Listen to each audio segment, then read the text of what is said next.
Alright, so, as you all know, I'm currently doing this review series on my channel for two different mangas, and those being The Promised Neverland and Mob Psycho 100. So, I decided why not to destroy my mental health by doing a third one. I hate myself. And why not do a series that I was meant to read for a while, Akira. So in this video, I'll be reading and reviewing the first volume of Akira. And I'll be reviewing Akira per volume instead of per arc, since Akira doesn't really have an official arc list. Also, before we get into it, you can now listen to these reviews on Spotify. So without any more hesitation, let us begin. The manga starts up with a giant explosion going off and a huge section of the country being in the red, which most likely means the explosion affected it. Then we see a biker gang, who we would later know them as our protagonist. They visit this giant hole, which was probably caused by the explosion. After talking about the Olympics being built there, they head back only to have one of their members, Tetsuo, crash their bike because of an old man who would just later on vanish in thin air. The Coast Guard comes and tells the kids that the ambulance and the police are on their way. After that, they get sent to their school for some reason and get scolded by the principal and beaten up by the gym teacher for some reason. After a little bit of banter between them, they just head home. We see two sketchy people talking to each other about meeting someone. Then it cuts to the group at the bar where they are disappointed to learn that no one knows what happened to Tetsuo. Anyways, one of the sketchy people enter the bar, which gets the boys' attention, and sits next to the other sketchy guy who was already there. They talk about not being able to find someone, but their conversation is cut short by the group, who I will call Kanada's group,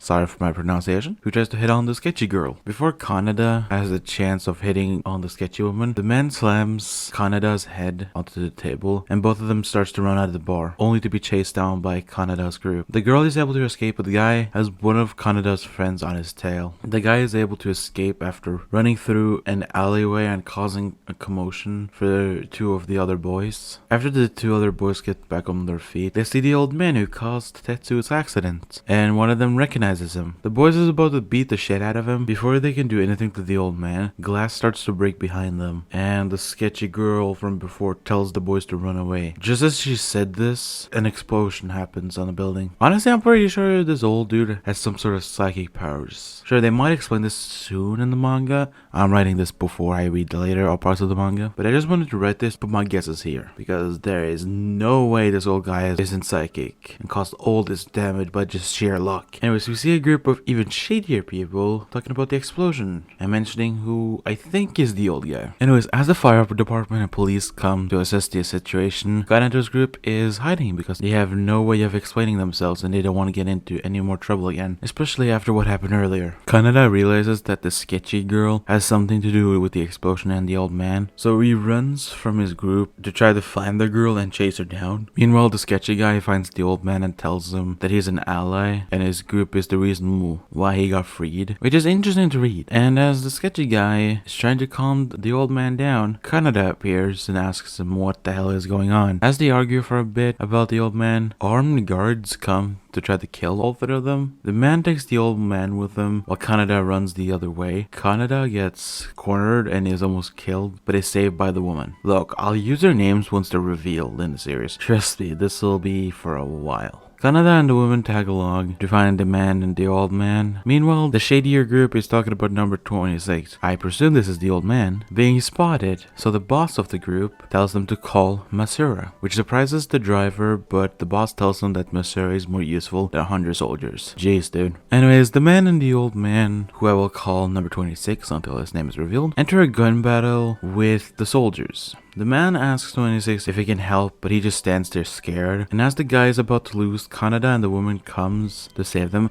and we finally get their names, Ryu and Kei. Kanada drives away and hits a giant truck that is parked in front of them, which explodes. All four survive, but Kei realizes that 26 is in great pain, and suddenly some orb appears, and Ryu gets ready to shoot it. Turns out that orb is Masura, and he wants to give 26 this pill. The army surrounds Kaneda, Ryu, Kei, and 26, and we learn that 26's real name is Takashi, which upsets Ryu because they thought Takashi was Akira, which surprises the leader of the army, since that name isn't public knowledge. Anyways, as they are surrounded, Kaneda does the most ballsy move, and he uses Ryu's gun to threaten and kill Takashi, which ends with Masura using his psychic powers to summon a mini tsunami to drag Kaneda away, and causes a massive shift in the train. Masura tries to give the pill to Takashi, but Kaneda snatches the pill and gets away. The boss gets pissed off that Kaneda was able to escape with the pill. Meanwhile, Kaneda is bleeding from his feet. Honestly, this pill must be really important if even the boss cares about them. I think it might be a pill that calms down Takashi's powers, but it could be something else. We will have to see. Anyways, next day, Tetsuo returns to school after being gone for a while. We see his classmates and friends goofing off in class while being scolded by the teacher. Kaneda goes off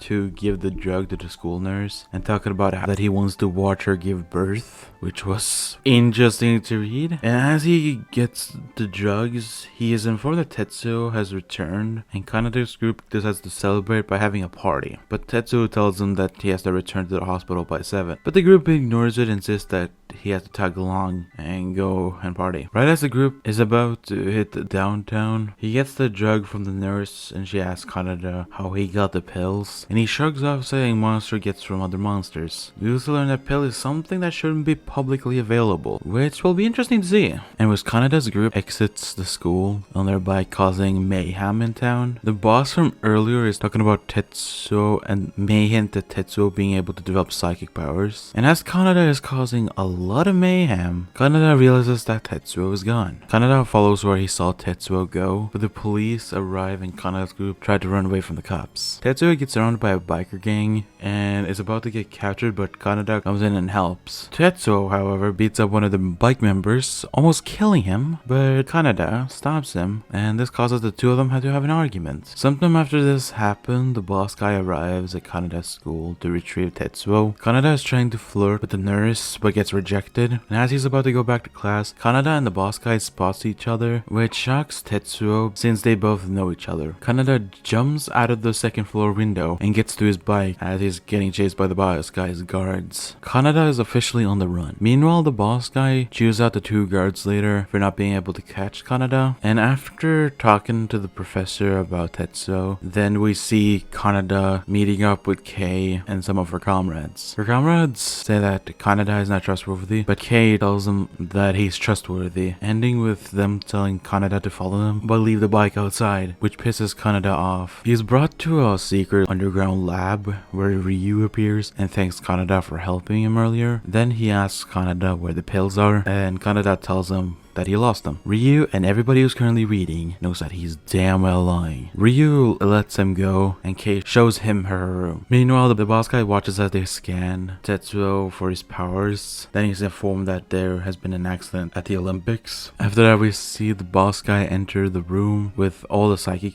users. He asks if Takashi feels well and talks to Matsura about Kyoko's status, who had just woken up.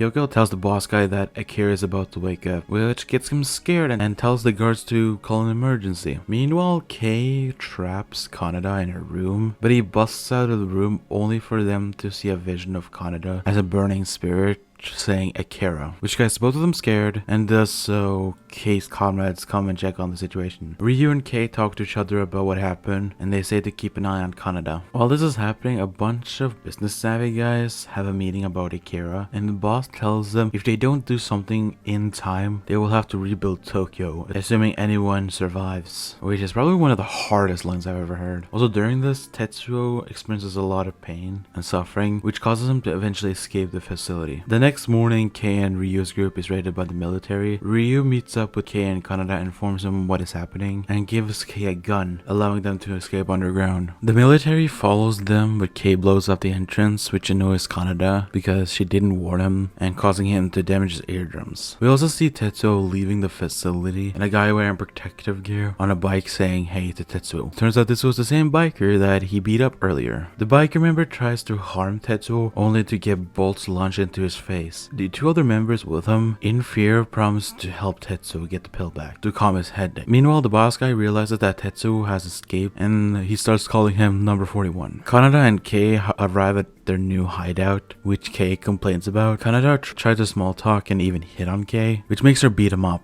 However, Kaneda managed to steal her gun and lock her in the room, in a similar style that she did to him. Tetsuo and the two other bike gang members make it to an abandoned bowling alley where they meet up with their bosses, who look like WWE characters. The big guy tries to challenge Tetsuo, but he uses his powers to shut them up, and now he becomes the leader, even if it's gonna leave a hole in their wallet. Kei manages to leave the room by slamming it open in hopes that Kaneda isn't in trouble. Meanwhile, Kaneda arrives at the top only to be hit by lights. Turns out the boss guy has landed here. Kaneda runs away but is spotted and chased down to the sewers. The boss guy is shown something underground, which is this big shuttle of some kind. I don't know what it is really. Kei finds Kaneda's bike untouched and wonders if he even made it here. Meanwhile, in the sewers, Kaneda makes it to a dead end and decides to use his gun, which blows up the hover bike and makes a hole in the fence. Kaneda follows the tunnel after the fence and finds a massive gap and sees Kei on the other side. As he tries to explain what is happening, the last military guy who followed him appear and almost got Kaneda before he somehow manages to defeat the military guy. Kaneda and Kei banter in the sewers while Kaneda is fixing his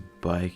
The two ride his bike back to the city. Kaneda makes it to his new hideout and gets told to help a guy with the bar before it opens. Turns out it's the bar that we saw earlier in the arc, and the owner agreed to take in Kaneda and Kei. Kei leaves up to meet with Ryu and have a chat with him. After that, she returns to the bar and meets up with Kaneda. After their chit chat, Kaneda meets up and is informed that Tetsuo is now the leader of the clown gang, which was the gang we saw earlier. The clown gang has been terrorizing every other group recently. Kaneda tells him to get every group into a meeting aside from the clown group. This gets Kei pissed off at Kaneda since they are fugitives and now meant to cause havoc. During this, Ryu meets up with this old guy named Nezu. They talk about Akira and how much the government is putting into the budget to stop Akira. Nezu also wonders about Kaneda and the pill, and Ryu confirms that Kaneda doesn't have it anymore. After we see two people get into a fight that leaves them both bleeding. I don't know what relevance this is, but apparently these two characters are important. I never picked up on their names. We see every biker gang's leader meeting up and discussing Tetsuo. A bit later, Tetsuo leaves his hideout, and then someone gets the wind of the news, which gets Kaneda and Kei trying to find Tetsuo. We see one of the guys who were bleeding on the ground earlier in the hospital telling the boss guy about Kei's location.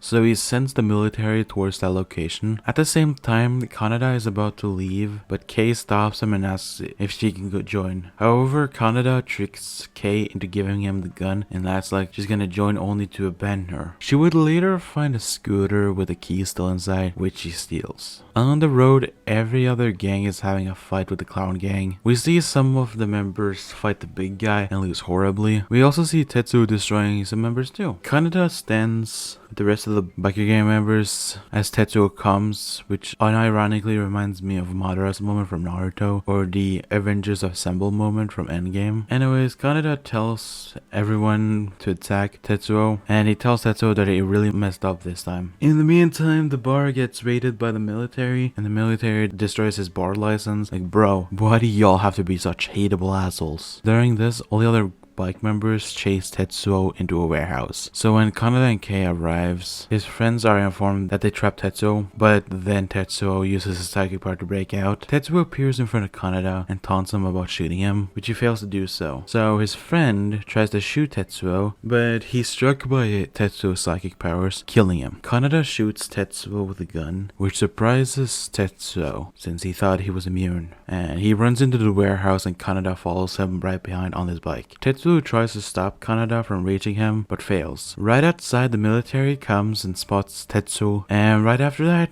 Kaneda hits him in the head with a metal pipe. Suddenly, the pill falls out of Kaneda's pocket. He still had it, and Tetsuo is about to eat it, but the boss guy warns him that it will kill him. Tetsuo ignores him and eats it and dies. The military is about to arrest Kaneda and not even help his friends. Like, seriously, what an asshole. This was before I realized he was dead, by the way. But before they can arrest him, Tetsuo awakens and tries to kill Kaneda. Kei uses Kaneda's bike and picks up Kaneda and gets him out of there, but Tetsuo is following. Tetsuo catches up and is about to kill him, but the boss guy stops him and argues with Tetsuo for a bit, but the argument ends with the boss guy offering to train Tetsuo and calling him 41. And that is how the volume ends. Overall, oh my fucking god, that was a lot to read, write, and narrate. Just to say on the narration part, my throat is sore. I should have brought some water. Damn it. So don't expect this to be a frequent thing. I'm probably gonna do a new episode every 2 to 3 months because this was a lot to handle. I think this took me like 3 weeks to script alone. And this is my longest script,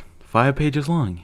The longest yet. Our previous longest episode was Search for Minerva, which was only 3 pages long. Anyways, yeah, I did somewhat enjoy it, even though it did get hard to follow at times with the plot. So yeah, next time, I don't know when in the next 2 to 3 months, but we will be reading and concluding the Tetsuo story with volume 2. Hopefully you guys enjoyed, and I'll see you guys, well, next time. Bye bye.